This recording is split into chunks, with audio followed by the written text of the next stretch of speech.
Wellness चौपाल के आज के इस सेशन में आप सभी का स्वागत है। और आज हम बात करेंगे हमारे जीवन से जुड़ी सबसे अहम चीज, जो शारीरिक गतिविधियां हमारी होती हैं, जिसे हम सरल भाषा में, हमारी जनरल भाषा में हम कहते हैं कसरत करना, या अगर मेडिकल टर्म में जाते हैं तो हम फिजियोथेरेपी कहते हैं। जब हमें जरूरत पड़ती है तब हम फिजियोथेरेपिस्ट के पास जाते हैं। कहीं पेन हो गया, कहीं स्ट्रेन आ गया, या चोट लगने के बाद में जब हमें फिजियोथेरेपिस्ट की जरूरत होती है, या कोई ऐसी बीमारी से उठने के बाद जब हमें फिर से बॉडी को उस मोमेंट में लाना होता है, तब हमें फिजियोथेरेपिस्ट की जरूरत पड़ती है।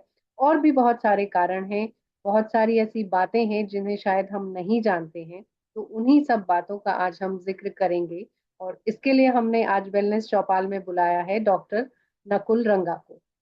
तो डॉक्टर रंगा, आपका बहुत बहुत स्वागत है। नमस्कार। तो वेलनेस चौपाल में सबसे पहले हम आपसे ये जानना चाहेंगे, क्योंकि वेलनेस चौपाल जो मंच है ये ऐसे लोगों का मंच है जो 60+ या 55+ भी अगर हम माने, तो वो सारी ऑडियंस हमसे कनेक्ट होती है। तो उन सब के लिए अगर हम बात करें, तो फिजियोथेरेपी का जो काम है, वो किस तरह से वो काम में लेना उसको शुरू करें। क्योंकि इन जनरल लैंग्वेज हम वॉक की बात करते हैं, या हम ये कहते हैं कि हमें हर दिन अपने मॉर्निंग शेड्यूल में कसरत को जरूर समय देना चाहिए, अगर आपको कोई इश्यू है चाहे नहीं है। लेकिन वो कुछ गतिविधियां ऐसी हमारे साथ होनी चाहिए। एक जनरल अवेयरनेस के लिए आप उसके लिए क्या इन लोगों को बताना चाहते हैं? देखिए, पहले तो जितने भी बड़े लोग मेरे से जुड़ रहे हैं या जो भी इस वीडियो को देखेंगे उन सबको नमस्कार। और देखिए, हमारे साथ क्या होता है कि हम जैसे जैसे एज के अंदर आगे बढ़ते हैं, तो हमारे जो पुराने टाइम के अंदर हमने वर्क किया है अपनी यंगर एज के अंदर, जब हम जवान थे, जब हम फिट थे, तो हमने जो वर्क किया है वो वर्क हमको कहीं ना कहीं हम लोग हमारी क्षमता से अधिक करते हैं। अगर मैं स्पेसिफिकली बात करूं, Indians Indians are very hard working population. We work very hard towards achieving our goal, to give मतलब सारे हमारे जितने भी आगे के परिवारजन हैं, हमारे आने वाली पीढ़ियां हैं, उनके लिए अच्छा खासा अमाउंट हम जमा कर सकें एक अच्छे सेटअप में। तो हम लोग बहुत हार्ड वर्क करते हैं। उसका कहीं ना कहीं टॉल जो है वो शरीर के ऊपर आता है। शरीर के ऊपर, हमारे जोड़ों में, और काम से रिलेटेड दर्द हमको बुढ़ापे में परेशान करते हैं अगर हम लोग पूरी तरीके से फिटनेस पे वर्क नहीं कर पाते। तो पहले इतने सारे ऑप्शन नहीं हुआ करते थे। आज मैं बात करूं मेरे पिताजी और उनसे पहले की जनरेशन्स, तो they worked very hard about it. आज की जनरेशन तो फिर भी अवेयर है, they are doing so many activities. आप देखेंगे, साइकिलिंग कर रही है, ट्रायथलॉन कर रही हैं, रनिंग कर रहे हैं। इंडिया के बाहर की कंट्रीज में क्या होता है कि जैसे जैसे ओल्ड एज में जाते हैं, वो इस टाइम पे भी मैराथन की प्रैक्टिसेस और ये सब करते हैं। पर इंडिया में क्या होता है, हमारा एक मेंटल सेटअप कुछ इस टाइप का हो गया, या हमने इतना सब पुशबैक किया है, या गवर्नमेंट की इतनी पॉलिसीज नहीं रही पहले के टाइम में कि जिसकी वजह से हम अपने ऊपर ध्यान दे पाए। वो सारा मिलजुल के आपके घुटनों, आपकी कमर, आपके गर्दन, इन सब पे परेशान करता है। आपका पोस्चर बिगड़ता है। अ, आपके पोस्चर बिगड़ने से हर एक जॉइंट की परफॉर्मेंस, कुछ मसल्स की परफॉर्मेंस ज्यादा होने लग जाती है जिनका काम ही नहीं था वो, और कुछ मसल्स ऐसी हैं जो एकदम शांत बैठ जाती है। इन सब परेशानियों में एक फिजियोथेरेपिस्ट का बहुत बड़ा रोल होता है। वो हम लोग उस सारे दर्द और परेशानी को कम करते हैं। और रिहैबिलिटेशन एक ऐसा पार्ट है, रिहैबिलिटेशन का मतलब होता है कि वापस नॉर्मल जिंदगी में लाना। नॉर्मल जिंदगी में लाना यानी आपके एडीएल करवाना, आपके बाथरूम से लेके टॉयलेट, किचन एक्टिविटीज, घर की जितने भी काम आप करते हैं खुद से कर सकें। और साथ के साथ आपका सेकंड काम ये करवाना कि आप बाहर के भी थोड़े बहुत काम कर सकें। शरीर हमारी वो मशीन है, जब तक आप उसको इस्तेमाल करते रहोगे तब तक अच्छे से काम करेगी। अगर आप बैठ गए तो मशीन भी बैठ जाती है। तो फिजियोथेरेपी इसी इन सारे चीजों में मदद करता है बेसिकली।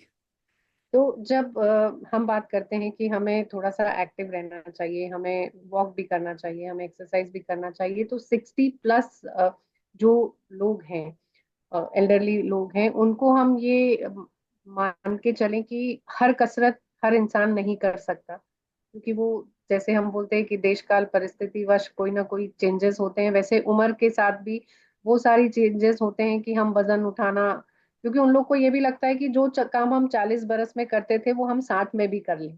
जैसा आपने इंडियन मेंटेलिटी की बात की, तो ये हमारी एक मेंटेलिटी ये भी होती है कि हर व्यक्ति यही सोचता है कि अब मैंने 40 बरस की उम्र में ये काम किया, मैंने इतना वजन उठाया, तो मैं 60 में भी कर सकता सही हूँ बात। क्योंकि मैंने तो किया हुआ है। तो वो जो एक सोच का फर्क आ जाता है, वहां पर मेंटल हेल्थ भी कभी कभी एक इशू आ जाता है। तो क्या आपके पास भी कभी ऐसा कोई केस आता है कि जहाँ पे फिजियोथेरेपी और मेंटल हेल्थ, वो दोनों को आपको एक लेवल में लाके बैलेंस करना होता है? हाँ बिल्कुल। अगर आज हम हमारे वृद्ध जनों की या हमारे बड़े लोगों की बात करें, तो मेंटल हेल्थ एक बहुत बड़ा इशू होता है, एक मेंटल सेटअप बहुत बड़ा इशू होता है। और खाली एज ही नहीं, साथ में जेंडर, मेल और फीमेल, इनमें भी बहुत बड़ा अंतर होता है। अगर आप देखेंगे तो मेरे पास जितने भी ओल्ड एज में केसेस आते हैं ना, तो जितने भी मेल पेशेंट्स आते हैं, पुरुष वर्ग, वो लोग सारे के सारे चोट होती है उसके बहुत जल्दी आते हैं। और उनकी रिकवरी प्रोसेस भी फास्ट होता है, क्योंकि एक तो वो दिन भर एक्टिव लाइफ में काफी रहे हैं, फिजिकल लेबर काफी ज्यादा रहा है। मेल्स को माना जाता है वो प्रैक्टिकल ज्यादा होते हैं, फीमेल्स इमोशनल ज्यादा होती हैं। इमोशनल होने के साथ साथ उनके ऊपर हर चीज का कि मेरे पे कोई ध्यान नहीं दे रहा, मेरे पे ये नहीं है, बहुत सारे फैक्टर्स उनके माइंड को अफेक्ट करे हुए रहते हैं। वो लोग अपना, और वो सोचते हैं कि अब छोटी छोटी सी कंप्लेंट में क्या करूं, तो ऐसे कर करके अपनी जिंदगी निकाल देती है। और अपनी एक छोटी सी परेशानी को भी, कहते हैं ना कि घाव जो होता है समय के साथ नासूर बन जाता है। तो फीमेल्स की प्रॉब्लम जो आती है वो बहुत ऐसी आती है कि वो बढ़ी हुई होती है। तो हमारे फीमेल्स के केस को ठीक होने में भी बहुत समय लगता है। अगर आप देखेंगे तो फीमेल पेशेंट मेरे 15 से 20 दिन 25 दिन तक आता है, जबकि मेल पेशेंट में यूजुअली जो चीजें हैं, छोटी चीजें जो होती है, वो सारी 3 दिन से लेके 7 दिन में ठीक हो जाती हैं। ऐसा रहता है। तो मेंटेलिटी तो बहुत बड़ा फैक्टर है। और सब लोग चाहते हैं कि हाँ, अब फीमेल साथ में ये भी चाहती है मैं तो 4 दिन में ठीक हूँ यहाँ से, और फटाफट जाऊं और ऑफिस से अपने काम ज्वाइन कर लूं, मेरे को घर में ये संभालना है, मेरे पोते पोती संभालने हैं, दोहिते दोहिती संभालने हैं, ये सारी चीजें भी साथ में करती हैं। तो फीमेल्स के ऊपर में बात करी करी जाए तो बहुत ज्यादा प्रेशर आता है। और उनको ठीक भी हमको जल्दी करना पड़ता है, क्योंकि वो इतनी ना तो बॉडी में स्ट्रेंथ होती है, पर उनकी मेंटल स्ट्रेंथ पे ही हम गेम खेलते हैं। तो मेंटेलिटी में उनको साइकोलॉजिकल समझा, आप हमारे साथ मिल के एक्सरसाइज करो, वो सब करने को रेडी हो जाती है, बस जल्दी ठीक कर दो। मेल्स का है आप तो आराम से करो ठीक, ये वाला एक एटीट्यूड रहता है। तो there is a big game. हाँ। तो जैसे बुजुर्गों में आमतौर पे जो घुटनों की समस्या है या कमर दर्द की समस्या है या ये शोल्डर्स में पेन की समस्या है, ये जो जनरल समस्याएं हैं, क्या ये रेगुलर फिजियोथेरेपी करने से दूर हो जाती हैं? देखिए, अगर मैं इसको बहुत अगर स्पेसिफिक वे में कहूँ तो ये होता है कितनी ग्रेड पे, या आप परेशानी को कितना बढ़ा के लाए हो उसके ऊपर पे। ठीक है ना, कंधे गर्दन की समस्याएं वगैरह पूरी तरीके से खत्म यूजुअली हो जाती है। अगर वो बहुत ही सीवियर नहीं हुए, इतनी बुरी कंडीशन में नहीं पहुंच चुकी, तो यूजुअली गर्दन कंधे और कमर की समस्या जो है वो तो हम ठीक कर ही देते हैं, सारे ही फिजियो कर देते हैं। आप किसी भी अच्छे फिजियोथेरेपी क्लिनिक पे जाएंगे वो ठीक हो जाएगी।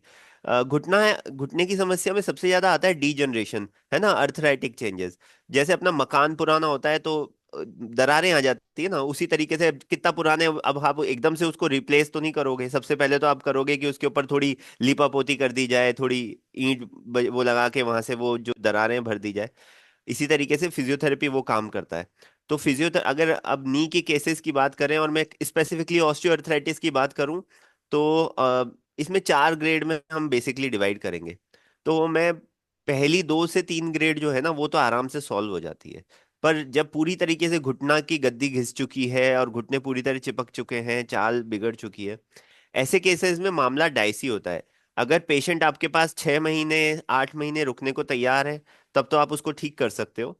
अगर आपके पास रुकने को तैयार नहीं है, आपके पास पेशेंट को जल्दबाजी है, तो आप उसको सजेस्ट करो कि वो ऑपरेशन पे चले जाए। 60 से 70 साल एक बहुत अच्छा टाइम है जब आपको नी रिप्लेसमेंट या उसके ऊपर चले जाना चाहिए। क्योंकि कोई भी अपने बॉडी में अगर बाहर से आप अंग लगाते हैं या कुछ भी पार्ट लगाते हैं, रिप्लेसमेंट करवाते हैं, उसकी लाइफ विद फिजियोथेरेपी या बेसिक एक्सरसाइज 20 साल तक जा सकती है, अगर आप अच्छे से कसरत करें तो। नहीं करते तो उससे कम रहती है, खराब भी हो सकते हैं। तो आपका इंटेंशन क्या है उसके ऊपर ये सब कुछ होता है। घुटने की समस्या टाइम कंज्यूमिंग है थोड़ी सी, मैं ये बोलूंगा। बिल्कुल। हम अपने सवालों के साथ आगे बढ़ेंगे। इस बीच में जो कुछ ऑडियंस हमारे साथ जुड़े हुए हैं, उनको भी मैं बताना चाहूंगी कि आपके जहन में भी कोई सवाल आता है तो वो आप हमको चैट बॉक्स के माध्यम से बता सकते हैं। मैं आपका मैसेज नकुल तक जरूर पहुंचाऊंगी और वो आपके समस्या का समाधान यहाँ पर करने की कोशिश करेंगे। तो नकुल, जो वॉकिंग हम जिसको कहते हैं, मॉर्निंग वॉक हम कहते हैं, बहुत लोगों की आदत होती है, हैबिट होती है, लेकिन वॉक को कितनी देर तक करना चाहिए इन जनरल? हमारी उम्र में भी हम देख सकते हैं, या जो एल्डरली हैं, कितना किलोमीटर का वॉक एक जनरली उनको करना चाहिए? देखिए, मैं हमेशा एक चीज कहता हूँ। पहली चीज, एज एज जो है ना, इट्स जस्ट ए नंबर। ठीक है। और हर किसी इंसान की क्षमता जो होती है ना, वो दिमाग से होती है ना। उसकी क्षमता अलग अलग हो सकती है। आपको अपनी क्षमता अगर पता है तो आप उस लेवल पे करिए। अगर आपको अपनी क्षमता पता नहीं है तो क्षमता को टेस्ट करिए। टेस्ट करने का तरीका है, आप स्टार्ट करिए 500 मीटर्स पे और सजेशन ले लीजिए अपने फिजियो से या डॉक्टर से। अगर आपको किसी भी टाइप की इशू आ रही है तो आप पहले सजेशन ले लीजिए कि मान लीजिए आपको कार्डियक इश्यूज है या कुछ हो हुआ हुआ है, कोई और लंग्स की सांस की तकलीफ है, तो पहले आप एक बार सजेशन ले लीजिए अपने डॉक्टर से। उसके बाद आप स्टार्ट करिए 500 मीटर से, 1 किलोमीटर पे लेके जाइए। आप मैक्सिमम 8 किलोमीटर तक लेके जा सकते हैं। ये एक अच्छा सेफ जोन है जिसके अंदर आपकी वॉकिंग करेंगे तो बहुत अच्छा है। आजकल लोग अपने रोज के स्मार्ट वॉचेस में 10,000 स्टेप्स गिनते हैं। That is a very good thing. Counting 10,000 steps is a very good thing. But 10,000 कैसे पूरे हो रहे हैं, वो एक्टिविटी और सब में पूरे हो रहे हैं या वॉकिंग में, वो एक डिफरेंट बात है। तो आप अगर 6,000 कदम, मैं कहूंगा 6,000 कदम भी आप अपने रोज के वॉकिंग के थ्रू ले लेते हैं, ठीक है, तो that is pretty good. Okay. तो इसी बीच में एक क्वेश्चन भी आया है, पहले उसको हम ले लेते हैं कि what are the symptoms of knee when we should connect with physio? हमको फिजियो के पास कब जाना चाहिए? सिम्टम्स हमको कैसे आइडेंटिफाई करें हम? ठीक है। आज के समय में मैं ये कहूंगा कि आपकी हम लोग परेशानी का निजात देने के लिए यहाँ पे बैठे हैं। ठीक है। इंडिया के बाहर कंट्रीज में क्या रहता है कि एक है ना कोर टीम रहती है जिसमें फिजिशियन, ऑर्थोपेडिशियन, फिजियोथेरेपिस्ट सब लोग रहते हैं। तो कुछ कंट्रीज में डॉक्टर पेशेंट डायरेक्ट फिजियो के पास जाता है अपनी समझ से, कई बार जाता है फिजिशियन के पास। पर यहाँ पर अभी इतना अच्छा से रूटिंग नहीं है, तो यहाँ पर किसी के पास भी जा सकता है। अब आप फिजियो के पास आने की बात कर रहे हैं तो हम लोग पेन, बेसिकली मैं 3 पैरामीटर्स पे वर्क कर मतलब डिफाइन करूंगा इस चीज को। पहला है पेन, कि दर्द। अगर आपको दर्द आ रहा है तो प्लीज फिजियो को दिखाइए। अगर आपको किसी उसमें बिना किसी कारण के सूजन आ रही है, किसी एक ही अंग में, किसी एक ही जॉइंट में, जैसे नी है, उसमें आपको स्वेलिंग आ रही है, खाली नी में ही स्वेलिंग आ रही है और कहीं नहीं आ रही, ठीक है, उसके लिए आपको फिजियो को दिखाना चाहिए। ठीक है। तीसरा मैं कहूंगा कि मांसपेशी में कमजोरी, यानी आपका घुटना बकल मार जाता है, एकदम से लचक मार जाता है, या फिर आपका घुटने में बहुत ज्यादा अकड़न रहती है, स्टिफनेस रहती है, सुबह सुबह के टाइम पे एकदम पैर सीधा करने में परेशानी आती है, ऐसा कोई भी सिम्टम आए, आपको सबसे पहले फिजियो के पास आना चाहिए। उस जॉइंट के अंदर गर्मास है, आप हाथ लगा रहे हैं बाकी बॉडी टेम्परेचर से और उस जगह पे हाथ लगा रहे हैं उधर हल्की सी गर्मास है, तो ऐसी कंडीशन में भी आपको फिजियो के पास आना चाहिए। ये सारे मेन बेसिक ये सिम्टम्स है। एक क्वेश्चन हमारे पास और आया है कि बहुत सारे जो बुजुर्ग लोग होते हैं वो धीरे चलते हैं, मतलब वॉकिंग उनकी स्पीड स्लो हो जाती है, ना सिर्फ वॉक करते हुए बल्कि घर में भी अगर हम देखते हैं तो वो धीरे चलना शुरू कर देते हैं, क्योंकि उनको लगता है कि वो अब बूढ़े हो रहे हैं, वो बुजुर्ग हो रहे हैं, तो उनको धीरे चलना चाहिए। इस मेंटल स्टेटस को दूर करने के लिए हमें क्या करना चाहिए?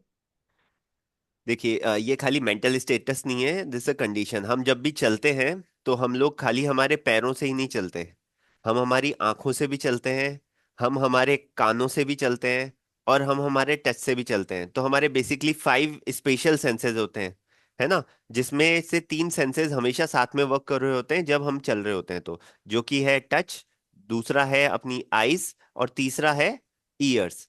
ठीक है। हम सुनते, अगर हम कोई चीज, हम लोग चारों सराउंडिंग सुन रहे होते हैं, है ना, हम लोग आंखों से देख रहे होते हैं, दिमाग पीछे का पीछे बैलेंस बना रहा होता है। जैसे जैसे हमारी एज बढ़ती है तो ब्रेन का हायर जो फंक्शंस होते हैं ब्रेन के, उसमें कंट्रोल थोड़ा सा लूज होने लगता है। वो लूज होने लगता है तो हमारी वॉकिंग में जब हम लंबा कदम लेते हैं तो डिसबैलेंस होने की चांस बनती है। तो ब्रेन उसको काउंटर करने के लिए एक स्ट्रेटेजी बनाता है जिसमें वो शॉर्ट स्टेप्स लेता है कि भैया एक पैर हवा में उठे, उतने में दूसरा पैर रख दिया जाए, तो वो स्टेप्स ऑटोमेटिकली शॉर्ट हो जाते हैं। इस चीज को अगर कोई बोले कि मेरे को काउंटर करके लॉन्ग स्टेप्स करने हैं, बहुत अच्छी बात है, पर एक ट्रेनिंग लगती है। फिजियोथेरेपिस्ट की गाइडेंस में अगर आप इसमें ट्रेनिंग करवाएंगे, पेशेंट को वॉक सिखाएंगे, बिल्कुल उसके कदम लंबे हो जाएंगे, सफिशिएंट अमाउंट में लंबे हो जाएंगे। तो there is a way to counter it. हाँ, शॉर्ट स्टेप्स बहुत अच्छे नहीं होते, पर करना चाहिए। ओके। इस बीच में एक और क्वेश्चन आ गया है कि does nervous system problem continued left hand vibration from 5 years could get help by any physio treatment? The age is 46. Okay, age is 46। ऐसे परफेक्टली डायग्नोस करना is a very hard thing, पर देखिए, एक होता है राइटर्स क्रैम्प्स, एक problem होती है जो कि न्यूरोलॉजिकल होती है। कई बार हाथ में कई बार वाइब्रेशन होता है जो कि जेनेटिकली आपके पेरेंट्स वगैरह के भी थ्रू आ रहा होता है। कई बार होता है अर्ली ऑनसेट पार्किंसंस होता है, जो हाथ शेक शुरू होता है, वो यूनिलैटरली एक साइड का शेकिंग शुरू होती है, फिर दूसरे हाथ में भी आ जाती है। वो होता है पार्किंसंस का अर्ली सिम्टम्स। तो किसी के बहुत सारी कंडीशंस हो सकती हैं जिसके अंदर राइटर्स क्रैम्प्स में हम हेल्प कर सकते हैं। अगर कोई चीज जेनेटिकली है जो पेरेंट्स के है, उसमें बहुत ज्यादा हेल्प नहीं मिलती। पर पार्किंसन जैसी कंडीशन है और उसका अर्ली डायग्नोसिस हो रहा है, तो बिल्कुल उसके अंदर फिजियोथेरेपिस्ट बहुत अच्छी हेल्प कर सकता है, पहले से ट्रेनिंग करके कंडीशन को। न्यूरोलॉजिकल कंडीशन में सबसे बड़ा पार्ट ये होता है, दो टाइप की रहती हैं, एक प्रोग्रेसिव रहती हैं, ठीक है, जो आगे बढ़ती है धीरे धीरे एज के साथ और ज्यादा कठिनाइयां आपके लिए पैदा करती है, और दूसरी होती है जो स्पेसिफिकली हो जाती है, डैमेज हो गया और वहीं रुक गया, जैसे लकवा आना या स्ट्रोक आना, वो वहीं रुक जाता है, उससे आगे नहीं बढ़ता। तो जो चीजें आगे बढ़ती है उन चीजों को की गति को कम किया जा सकता है फिजियोथेरेपी से, और बहुत कम किया जा सकता है, ताकि आपकी फंक्शनिंग, जो आपको परेशानी मान लो 60 के करीब आ रही है, वो परेशानी आपको 80 में आएगी।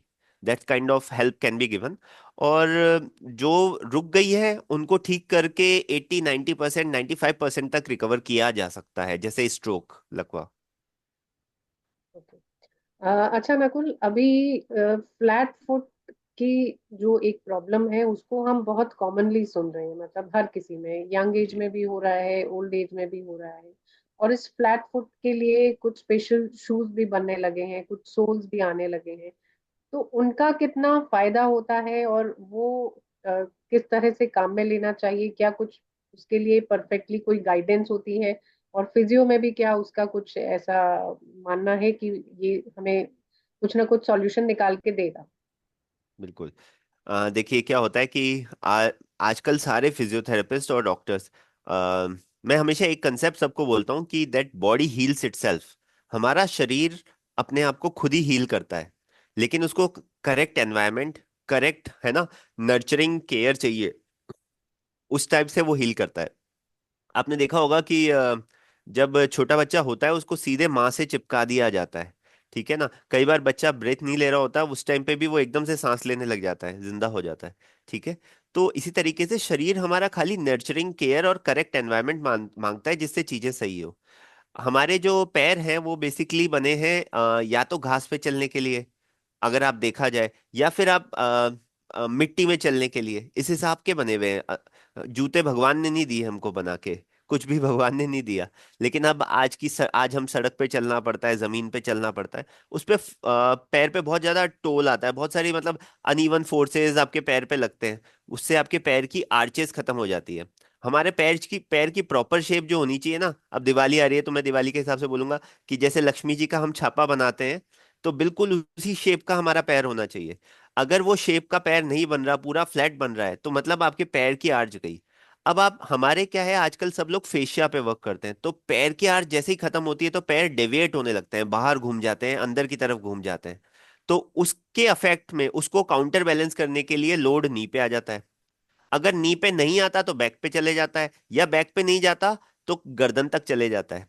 तो हमारा आप देखेंगे कई लोगों के, जिनके फ्लैट फुट होता है या किसी का पैर घुमा हुआ होता है, उनका कंधा ऊपर नीचे होता है। कईयों की चाल में आप देखेंगे, इसकी चाल में ये कमर को ज्यादा चला रहा है, ऐसा देखेंगे आप, ठीक है ना। तो ये सारे चेंजेस जो आते हैं ये because of the flat foot आते हैं, फ्लैट फुट बहुत बड़ा कॉज है। फिजियोथेरेपी के थ्रू हम इसमें एक्सरसाइज करके इस फ्लैट फुट में बहुत मदद कर सकते हैं। अब फ्लैट फुट भी दो होते हैं, कंजेनाइटल होता है, बर्थ के टाइम से भी होता है, और कई बार कई लोग बोलते हैं मेरे तो पहले से है, तो पहले से कई बार क्या होता है कि पेरेंट्स ध्यान नहीं देते तो भी बच्चे में डेवलप हो जाता है। हमारे उसमें जो फुटवेयर हम पहने उसमें हमेशा आर्च होनी चाहिए, थोड़ी सी उठी हुई, बीच बीच की साइड में। तो वो आर्च जब नहीं रहती वो अपने आप को परेशान करती है। अब इसके लिए बहुत सारी टेक्नोलॉजीज आ गई। हर आजकल आप देखेंगे ब्रांडेड कंपनियों के अंदर, स्केचर्स जैसी कंपनियां हैं, उनमें हाई आर्च शूज आ रहे हैं। बहुत सारी कंपनियां इस पे वर्क कर रही है। बट एक प्रॉब्लम इसमें आती है सबसे बड़ी, मार्केट में आर्च भी बनी हुई आती है कई सारी। पर ये कोई भी चीज जो होती है, ये आपके पैर की शेप के आपके हिसाब से नहीं होती। आप में, मेरे में, हर इंसान के अंदर पैर की फुट की शेप में अंतर होता है। ये आर्चेस जो है वो फुट की शेप के हिसाब से बनाने के लिए, उस शेप के हिसाब से बनाने के लिए पैर का मेजरमेंट लेना होना चाहिए। तो फिजियोथेरेपिस्ट को मैं एक चीज और इसमें ऐड करूंगा। जैसे क्या होता है कि ये जो जितने भी बैलेंस है ना, तो हम जीवन में जब भी घर से बाहर निकलते हैं, मैं पहले भी एक ये बात हमेशा कहता हूँ, तो जीवन में जब भी घर से बाहर निकलते हैं तो हमेशा युद्ध के लिए निकलते हैं। हमारे जितना भी वर्क है, हमारे जॉब है, सब युद्ध है। युद्ध में हमारे पास हमेशा कवच भी होना चाहिए और हथियार भी होना चाहिए। हथियार हमारी जितने भी दिनचर्या के हमारे पास जोर पड़ रहे हैं, जितनी भी परेशानी आ रही है उसको काटने के लिए। और कवच इन सभी परेशानियों से बचाने के लिए। जो इंसोल की आप बात करें, या तो इंसोल अगर आपकी शेप के हिसाब से है, यानी कवच तो आपकी शेप के हिसाब से ही बनेगा बॉडी पे। अगर मैं किसी एक बहुत तगड़े आदमी को, पतले आदमी का कवच पहनाऊंगा तो वो पहन भी नहीं सकता। ठीक है। तो मार्केट के इंसोल्स उसी तरीके से है, वो तो एक जनरल वे में बना दिए, जिसके अंदर फिटनेस इतनी अच्छी नहीं आएगी तो कभी भी चेंजेस नहीं मिलेंगे। कस्टमाइज इंसोल्स एक प्रोडक्ट है जो कि आजकल हम जयपुर में हम लोग कर रहे हैं। हम लोग एक फिनलैंड से अभी मशीन लेके आए हैं, जो काफी सारी जगह अवेलेबल है। तो वैसी एक मशीन लाए हैं जिससे हम फुट की शेप को ले रहे हैं और उसके बेसिस पे कस्टमाइज हर किसी के हिसाब से, आपके, मेरे, दूसरे के पैर के हिसाब से इंसोल बना के दे रहे हैं। इससे बहुत करेक्शन आ रहा है। फुट की आर्चेस करेक्ट होने के बाद सर्जन्स को भी मदद मिल रही है। कई बार नी के ऑपरेशन आते हैं, उसके बाद पेशेंट बोलता है नी का तो ऑपरेशन हो गया पर मेरी तो चाल अभी तक सही नहीं हुई। फिर पता चलता है कि पैर के अंदर भी प्रॉब्लम है। तो उनकी रिजल्ट जो है, सर्जरीज के रिजल्ट, टीकेआर के, नी रिप्लेसमेंट के, लिगामेंट इंजरी के, वो बेटर हो रहे हैं। स्पाइन के दर्द बहुत पेशेंट्स के बेटर हो रहे हैं। तो बहुत अच्छे रिजल्ट आते हैं कस्टमाइज इंसोल से। वो हम जयपुर में बना रहे हैं अभी। ओके। इस बीच में एक क्वेश्चन आया है, क्योंकि अभी आमतौर पर हम ये देखते हैं कि कुछ डेफिशिएंसीज के कारण पेन्स होते हैं बॉडी में, बोन्स में पेन होने लगता है या पैरों में पेन होता है, तो विटामिन सी, डी, ये सारी डेफिशिएंसीज। तो समवन इज आस्किंग कि should we take supplements of vitamin C and D, any side effects of these supplements? जी। तो एक्चुअली बिना किसी की सलाह के कोई विटामिन कभी लेना ही नहीं चाहिए। There is a condition called hyper vitaminosis, vitamin की अधिकता से परेशानी होना। और विटामिन की कमी भी खतरनाक है। विटामिन की कमी के अंदर हम जब स्कूल में थे तब से पढ़ते हैं कि है ना, स्कर्वी एक चीज हो जाती है, एक कंडीशन हो जाती है। हम पढ़ते थे विटामिन ई से नाइट ब्लाइंडनेस हो जाता है, विटामिन ए की डेफिशिएंसी है तो आंखों की विजन में इशू आएगा। हम उसी के लिए गाजर, वाटरमेलन सब खाने लग जाते हैं। तो अगर आप घर के जो हम खान पान की प्रोडक्ट्स हैं वो ले रहे हैं, आपको लग रहा है कि उस सिम्टम से आपको बचपन की पढ़ाई याद है, और आप वो चीजें ले रहे हैं, तो उसमें कोई नुकसान नहीं है, वो सेफ है। पर आप जब मेडिसिन ले रहे हैं, उसको एज अ सप्लीमेंट ले रहे हैं फ्रॉम आउटसोर्स, हमेशा पहले तो आपका असेस होना चाहिए कि विटामिन लेवल क्या इतने ज्यादा गिर गए हैं कि आपको परेशान कर रहे हैं। दूसरा, डॉक्टर की गाइडेंस होनी चाहिए। बिना गाइडेंस के विटामिन लेना एक अच्छी सलाह नहीं मानी जाती। और उसको इनटेक को पूरा करिए हर। अब जैसे सबसे कॉमन आजकल B12 और D3 की डेफिशिएंसी बहुत ही कॉमन है। 85% ऑफ पॉपुलेशन में ये प्रॉब्लम आई जाती है। लेकिन हर किसी को वो सिम्टम नहीं आते। आज मैं एलर्जिक हूँ, किसी को थायराइड की प्रॉब्लम होती है, इन सब कंडीशन में विटामिन डी के लेवल गिर जाते हैं। मैं उसको काउंटर करता रहता हूँ नेचुरल न्यूट्रिशन से, तो इससे सप्लीमेंट से। लेकिन मैं कभी दवाई नहीं लेता। तो आप जब दवाई लेने के उस पे आ रहे हो तो हमेशा take the guidance from the doctor कि भाई इतना ज्यादा कम हो गया तो उसमें सिम्टम्स आएंगे, बॉडी में एक रहेगा, जॉइंट्स में पेन आएगा, मसल्स में क्रैम्प्स आएंगे, रात को सोने में पिंडलियों में सबसे पहले दर्द आएगा। ये डी के साइंस है। B12 में आपको बर्निंग आएगी, हाथों में, हथेलियों में बर्निंग लगेगी, पैर के तलवों में बर्निंग लगेगी। ये सब विटामिन B12 की कमी के साइंस है। पर ये साइंस आप नहीं जज करिए, हमेशा डॉक्टर के पास जाइए। ओके। और एक क्वेश्चन ये था कि what's your advice to prevent falls and improve balance? आजकल हम चलते चलते एकदम से लचक आ जाती है या गिर जाते हैं, तो ये फॉल्स और इनको जो बचने के लिए है, वो क्या हमको करना चाहिए? How to improve our balance? Okay. बहुत ही अच्छा क्वेश्चन है। मैं सोच भी रहा था शायद आप ये क्वेश्चन मेरे से पूछेंगे, क्योंकि ओल्ड एज से रिलेटेड में सबसे इंपॉर्टेंट क्वेश्चन ही यही है। तो देखिए क्या है, आजकल मैं पार्क में जाता हूँ, तो मैं डेली पार्क में जाता हूँ। पहले के टाइम में लोग बहुत अलग अलग एक्सरसाइजेस करते थे, पर आजकल बैकवर्ड वॉकिंग लोग बहुत ज्यादा करते हैं। और सच्ची में backward walking is a very good exercise. आप पीछे की तरफ चलते हैं जहां आप देख नहीं पा रहे, तो आपका ब्रेन के सारे सब आपका बॉडी एक्टिवेट कर देती है, अच्छा पीछे जा रहा हूँ, किसी से भिड़ नहीं जाऊं, किसी से चल नहीं जाऊं। तो बॉडी पे कंट्रोल, बॉडी का जो कंट्रोल है ना ब्रेन के थ्रू, वो स्ट्रांग हो जाता है। Backward walking is a very good exercise to control your body. Second thing है, अगर आप एक टेस्ट करके देखिए कि एज के हिसाब से अगर आप 60 पार है और 10 सेकेंड सिंगल लेग पे खड़े हो सकते हैं, तो आपका बैलेंस बहुत अच्छा माना जाएगा। अगर आप 60 सेकेंड बिना किसी सपोर्ट के, हाँ, हमेशा जब ये एक्सरसाइज करें तो या टेस्ट करें तो अपने पास किसी को रखिए कि बैलेंस बिगड़ के आप गिर नहीं जाए, या पीछे दीवार हो जहाँ, या ऐसी जगह हो जहाँ चोट नहीं लग जाए। तो एक पैर पे खड़े होइए, ठीक है, और आंखें बंद करके रखिए 10 सेकंड के लिए। अगर आपने ये कर लिया तो आपका बैलेंस बहुत अच्छा है। दोनों पैरों पे चेक करिए। और अगर आप नहीं कर पाए तो बैलेंस बिगड़ा हुआ है। इसको करेक्ट करने का तरीका क्या है? यही एक्सरसाइज है। आप पहले सपोर्ट के साथ खड़े होने की कोशिश करिए, आंखें बंद करके। मैंने कहा ना अपने पास टच होते हैं, तो आईज बंद कर ली तो अपनी विजुअल वो गई, आपकी विजन गई, है ना। किसी और थोड़ा सा टच कर लीजिए किसी चीज को, दीवार को टच करके खड़े होइए। 10 काउंट्स करिए, खड़े होइए, फिर बढ़ाते बढ़ाते उस ड्यूरेशन को 10 सेकेंड तक ले जाइए। अगर आपने ये कर लिया तो आपका बैलेंस बहुत अच्छा हो जाएगा। एक क्वेश्चन और है, और वो शायद हमने कहीं बीच में डिस्कस भी किया था, लेकिन सरल भाषा में अगर हम उसको कहें कि जो नी की प्रॉब्लम्स है, घुटनों में दर्द शुरू हो जाता है, तो लोगों को लगता है कि ऑपरेशन ही उसका एकमात्र इलाज है, वो करवा लेना चाहिए, या फिजियोथेरेपी एक्सरसाइज से भी वो चला जाता है? तो इसका आंसर ये है कि हमने पहले भी डिस्कस किया, तो घुटने की प्रॉब्लम के अंदर क्या है कि कंडीशन पे होता है, ग्रेड पे होता है। अगर बहुत सीवियर है तो ऑपरेशन सॉल्यूशन है, बहुत ही सीवियर है, पेशेंट के सब आपके एक्सरे में पूरी तरीके से चेंज आ गए, दर्द आपसे सहा नहीं जा रहा, पर आप में क्षमता है थोड़े से टाइम रुकने का, संयम है मन में। जैसे मैं एक एग्जांपल बताऊंगा, जैसे जो मेरा फेमस केस, मतलब मेरे लिए बताना आसान है आज इस पे मंच पे भी। तो हमारे उपराष्ट्रपति थे भैरव सिंह जी शेखावत, उनकी वाइफ थी सूरज कंवर जी। तो वो, मैं उनको देखने गया था, तो वो पूरी तरीके से बेड पे थी और उनके घुटने पूरे मुड़ चुके थे।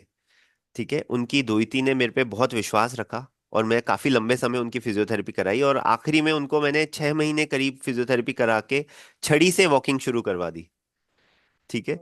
तो फिजियोथेरेपी 6 महीने में ये मिराकुलस चेंजेस कर सकती है, और ऐसे वो ही अकेले नहीं, ऐसे बहुत सारे मरीजों के साथ हमने इतनी मदद करी है। तो ये है, उनको चलवा दिया। ऐसे अब वो मेंटेन कब तक होता है? जब तक आप एक्सरसाइज करते हो, क्योंकि वो डैमेज लेवल इतना ज्यादा हो चुका है। तो अगर आपकी इतनी सीवियर प्रॉब्लम है तो फिजियोथेरेपी आपकी लंबी चलेगी, 6 महीने में कंट्रोल होगा, आप फ्री हो जाएंगे फिजियोथेरेपिस्ट से। पर जो सेट ऑफ एक्सरसाइज वो आपको बताए, वो आपको कंटिन्यू करनी है। मेरे एक और पेशेंट का एग्जांपल इसी में दूसरा देता हूँ। उनका था, उनको फिजियोथेरेपी पे बिल्कुल विश्वास नहीं था। उन्होंने मेरे को बुलाया एजत की थोड़ी बहुत मदद हो जाए, मदद हो जाए। उस टाइम पे उनका बीपी ऊपर नीचे रहता था, इसलिए उनको सर्जरी नहीं करवानी थी। तो उन्होंने पहले विश्वास नहीं रखा, फिर बोला कि थोड़ी थोड़ी कराओ, मेरे दर्द नहीं बढ़ जाए। ओल्ड एज में थोड़ा सा कई बार चीज़ों का वो भी रहता है। मैंने उनको फिजियोथेरेपी कराई, 3 महीने में उनको बहुत आराम आया। आराम आने के बाद मैंने उनको कहा अब आपकी बहुत कंडीशन बेटर है, हम कुछ मैनुअल थेरेपी वगैरह भी करते हैं, एडजस्ट करते हैं, खाली एक्सरसाइज से नहीं होता। तो उसके बाद उनको आराम आया, उन्होंने 2 साल तक वो एक्सरसाइज लगातार करी। बीच में कई बार हम लोग मिलते हैं तो फ्री सजेशन दे देते हैं, तो बहुत सारे लोगों ने उनको सजेस्ट कर दिया आप ये भी कसरत करो। उनकी कसरत क्या है, मिक्स हो गई। मिक्स होने की वजह से उनकी कसरत में 3 साल के बाद, 2 ढाई साल बाद उन्होंने बुलाया, मेरे तो वापस से दर्द आने लग गया। तो उन्होंने जब कसरत दिखाई तो कसरतें मिक्स हो चुकी थी, जो मैंने बताई थी और कुछ और कसरत लोगों ने आते जाते जो सलाह दे दी उसमें। तो वो फिर मैंने उनको फिर से काम करवाया, फिर से कसरत कराई, फिर उनके 3 साल तक चला। फिर वो, उनको कार्डियक इश्यूज आ गए तो कसरत छूट गई। तो वो भी काफी सीवियर केस था, और ऐसा मैंने उनके साथ 3 बार किया। तो अराउंड 9 to 10 years हमने खाली एक्सरसाइज पे खींच लिया।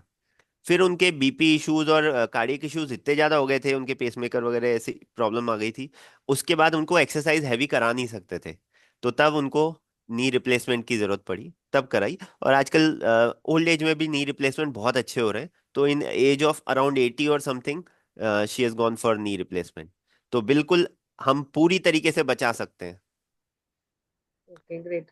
आप क्योंकि स्पोर्ट्स के लिए भी फिजियोथेरेपी करते हैं, जयपुर पोलो टीम के लिए भी आप फिजियोथेरेपिस्ट हैं, तो स्पोर्ट्स पर्सन जो होते हैं, क्या इमीडिएट उनको रिलीफ मिल जाता है अगर ग्राउंड में कुछ होता है और उसी वक्त इमीडिएट फिजियोथेरेपी उनको दी जाती है? रिलीफ खाली इतना होता है, एक स्पोर्ट्समैन की जो स्पिरिट होती है वो बहुत हाई होती है। तो वो लोग बहुत हाई लेवल पे वर्क करते हैं। अ, तो वहां पे क्या होता है, हम प्री रिहैब और पोस्ट रिहैब करते हैं। प्लेयर्स की प्रॉपर स्ट्रेचिंग्स करते हैं, प्रॉपर फिटनेस पे वर्क करते हैं, सारे टिश्यूज को एकदम रिलैक्स मोड पे कर देते हैं ताकि उसमें कोई इंजरी ना हो। पर अगर हो जाती है तो हमारा काम है कि पेशेंट, जो भी हमारा प्लेयर है, वो किसी तरीके से वो मैच या जो भी इवेंट चल रहा है उसको तो कंप्लीट कर ले। तो हमारे पास कई सारे इंस्ट्रूमेंटेशंस होते हैं, जिसमें टेप्स रहती है हमारे पास, रिजिड टेप्स होती है, डायनेमिक टेप्स होती है, काइनेसियो टेप्स होती है। उसके बाद हमारे पास थेरेपेटिक गन्स होती है, कप्स होते हैं, so many things are there. Immediately हमको एक बार पेशेंट को रिलैक्स करना होता है और कोशिश करनी होती है कि वो वापस मैच पे चले जाए। अगर वो नहीं जा सकता तो हम ही को डिसीजन लेना पड़ता है कि वो मैदान पे जाए या नहीं जाए। और हम उसको एक बार भेज देते हैं, और पूरा हमारे सर पे उस टाइम पे स्ट्रेस होता है कि एक बार मैच हो जाए उसके बाद तो सब देखा जाएगा। तो पोस्ट मैच के बाद जो रिहैब होता है वो अलग होता है, तब हम इंजरी को हील करने पे वर्क करते हैं। ड्यूरिंग द मैच हम खाली मैनेज करने पे वर्क करते हैं कि मैनेज किया जा सके। ओके। और आखिर में चलते चलते आप ही से मैं कुछ टिप्स चाहूंगी कि 60 प्लस या 55 प्लस लोगों के लिए आप कुछ टिप्स देना चाहें। ओके। तो टिप्स वैसे बहुत सारी हो सकती है। पहली चीज मैं ये टिप देना चाहूंगा कि आज की तारीख में, पहले मेरे पास ओल्ड एज में नी की प्रॉब्लम्स बहुत ज्यादा आती थी, आजकल नेक की ज्यादा आ चुकी, नेक की प्रॉब्लम ज्यादा आती है। तो मैं एक बहुत ही अलग बात कहूंगा, अगर किसी को बुरा नहीं लगे तो। सबसे पहली बात, जैसे हम बच्चों पे ध्यान देते थे ना कि फोन यूज नहीं होना चाहिए, आजकल ओल्ड एज पॉपुलेशन में फोन की फ्रीक्वेंसी यूज बहुत ज्यादा बढ़ गया है। वो लोग उसमें इतना ज्यादा अटैच हो जाते हैं, उससे निकल नहीं पाते। स्क्रीन किसी के लिए भी लंबे समय तक के लिए, बहुत लंबे समय के लिए बुरी है। वो आपको मेंटल स्ट्रेस भी देती है, साथ के साथ आपके नेक के पोस्चर को पूरा खराब कर देती है, आपकी गर्दन को पूरा झुका देती है। ओल्ड एज में ऑलरेडी इतने सारा डिकेइंग प्रोसेसेस चल रहे होते हैं, तो उसके बाद आप फोन, और तो फोन बहुत ज्यादा हार्मफुल है। मैं ये बच्चों के साथ बड़ों को भी प्लीज कहना चाहूंगा, किसी भी तरह से इस समय को अगर हम कम कर सकें तो ये बहुत ही अच्छा टिप रहेगा अपने आप को परेशानियों से बचाने के लिए। Second, walking and backward walking, ये बहुत ही अच्छी प्रोसेस है, हमको बिल्कुल करना चाहिए। अम, ये एक अपने शरीर को फिट रखने के लिए, आज की तारीख में बीपी, डायबिटीज, हर टाइप की बीमारी से बचाने के लिए वॉकिंग और बैकवर्ड वॉकिंग सुपर ऑसम वे है। ये मेरा सेकंड टिप है। थर्ड टिप मैं ये देना चाहूंगा कि आज की तारीख के अंदर जितने भी लोग आते हैं पेशेंट्स, तो नी के साथ, बैक के साथ, शोल्डर के साथ उनको एक और तकलीफ आ रही है, वो है ब्रीदिंग। हमारी एयर क्वालिटी धीरे दिन दिन ब दिन गिरते जा रही है, और अभी तो वो टाइम आ रहा है जिसमें लोगों की तकलीफें और बढ़ने वाली है, सांस की तकलीफें। आज आप देखेंगे एलर्जी, अस्थमा वाली परेशानियां हर किसी को हो रही है। सो हम एक चीज बहुत आसान है जिसको भूल जाते हैं, जिसको कहते हैं बस सांस लेते रहो। हम अच्छे से सांस लेना भूलते जा रहे हैं, हम गहरी सांस नहीं लेते, प्रॉपर सांस नहीं लेते। हमको ब्रीदिंग एक्सरसाइजेस करनी चाहिए, एक proper set of breathing exercise. कुछ भी नहीं है ब्रीदिंग एक्सरसाइज में, आप चाहे योगा के वे में करें, आप चाहे फिजियोथेरेपी के वे में करें, बस गहरी सांस लेनी है। नाक से गहरी सांस लो और मुंह से छोड़ दो, खाली यही करना है। ब्रीदिंग करना इतना इंपॉर्टेंट है, इतना इंपॉर्टेंट है, हमारे तन मन सबको एकदम जागृत कर देता है, और इसी से पूरा कंट्रोल अच्छा आता है। तो मेन टिप्स तो मैं यही देना चाहूंगा। बाकी यही कहूंगा, अगर आपको कभी भी कोई भी परेशानी है, फटाफट सलाह लें। क्योंकि कहते हैं ना, मैंने अभी जैसे पहले कहा कि पुरानी चीजें जो होती है ना वो इलाज करने में ज्यादा मुश्किल होती है, एकदम फ्रेश चीज होती है ना वो उतनी ही जल्दी ठीक होती है। तो कोई भी परेशानी, छोटी सी भी दर्द परेशानी आए, छुपाएं नहीं, वेट नहीं करें, जल्दी से जल्दी अपने फिजिशियन या डॉक्टर या ऑर्थोपेडिशियन या फिजियोथेरेपिस्ट को दिखाएं। चलिए, चलते चलते एक छोटा सा सवाल और आ गया है, उसका जवाब हम देते चलते हैं कि फ्रैक्चर होने के बाद में भी कभी कभी दर्द होता है, तो उसका क्या किया जाए ठीक होने के बिल्कुल। बाद? फ्रैक्चर ठीक होने के बाद बहुत टाइम तक दर्द करता है, मैं खुद अभी थोड़े से टाइम पहले यही चीज झेल रहा था। क्योंकि मेरा भी एक छोटा सा फ्रैक्चर हुआ था। तो ये जो दर्द है, बिल्कुल फ्रैक्चर होने के बाद पूरा जब ठीक हो जाता है, लेकिन हमारा क्या होता है कि हमारा ब्रेन इतना स्मार्ट है कि उस हिस्से का इस्तेमाल, उस हिस्से की का इस्तेमाल किसी तरीके से मैनिपुलेट कर लेता है। हम उसको, उस पैर का फ्रैक्चर है तो उस पैर की जगह दूसरे पैर में काम डालना शुरू कर देते हैं। हाथ का फ्रैक्चर है तो दूसरे हाथ से सब कुछ कर लेते हैं जो हमने पहले कभी नहीं किया होता, और हम इस चीज को नोटिस भी नहीं करते। तो हमारी फंक्शनैलिटी कम हो जाती है।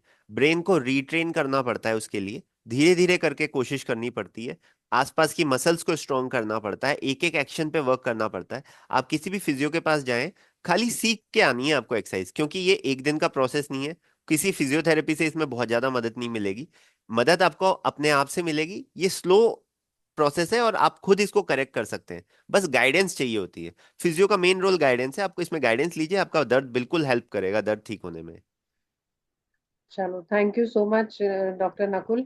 और आप सबसे बस यही कहना चाहूंगी, लंबी सांस लीजिए, अपना ध्यान रखिए, अपने शरीर का ध्यान रखिए, जिससे आप मेंटली भी स्ट्रांग रहेंगे, फिजिकली भी स्ट्रांग रहेंगे। और वेलनेस चौपाल पे अपनी हिस्सेदारी आप निभाते रहिए। Thank you so much Nakul. Thank you ma'am, आपने थैंक समय यू। दिया, आपने समय थैंक यू, मेरे दिया। को ये और अपॉर्चुनिटी लोगों से मिलने के लिए, थैंक यू। Thank you.